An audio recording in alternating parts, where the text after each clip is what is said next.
পৃথিবীর ইতিহাসে অনেক বিশাল এবং ভয়ঙ্কর সাপের অস্তিত্ব ছিল, কিন্তু যদি বলা হয় আজকের অ্যানাকোন্ডা কিংবা জালের পাইথনের চেয়েও বড় একটি সাপ একসময় এই পৃথিবীতে বাস করত, যে সাপটি আধুনিক সামুদ্রিক সাপের মতো ছিল কিন্তু আকারে এতটাই বিশাল যে এটি পুরো জলজ পরিবেশের শীর্ষ শিকারী ছিল, এটি হলো পালায়োফিস কোলোসায়াস, এক বিলুপ্ত সামুদ্রিক সাপ যা প্রায় 50 মিলিয়ন বছর আগে ইওসিন যুগে আফ্রিকার জলাভূমিতে রাজত্ব করত।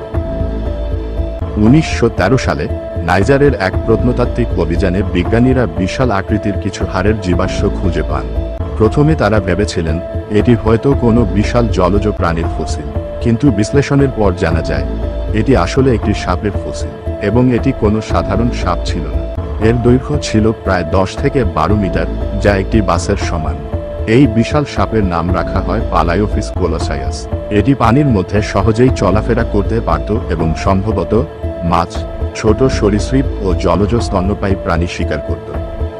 এই সাপটি একা শিকার করত এবং আধুনিক অ্যানাকোন্ডার মতো অতর্কিতে আক্রমণ চালিয়ে শিকারকে পেঁচিয়ে ধরে হত্যা করত।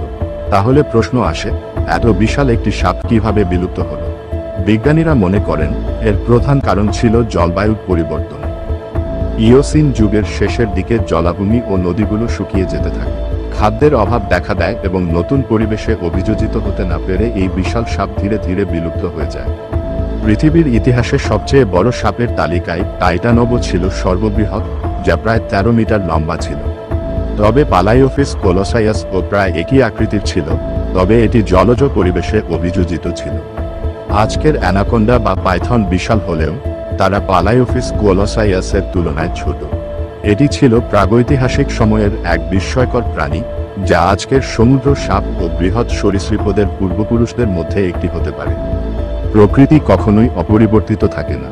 একসময় পৃথিবীতে পালায়োফিস কোলোসায়াসরা রাজত্ব করেছিল, আজ তারা নেই, কিন্তু তাদের উত্তরসূরি বা আধুনিক সাপেরা আজও টিকে আছে এবং পৃথিবীর বিভিন্ন পরিবেশে নিজেদের মানিয়ে নিয়েছে।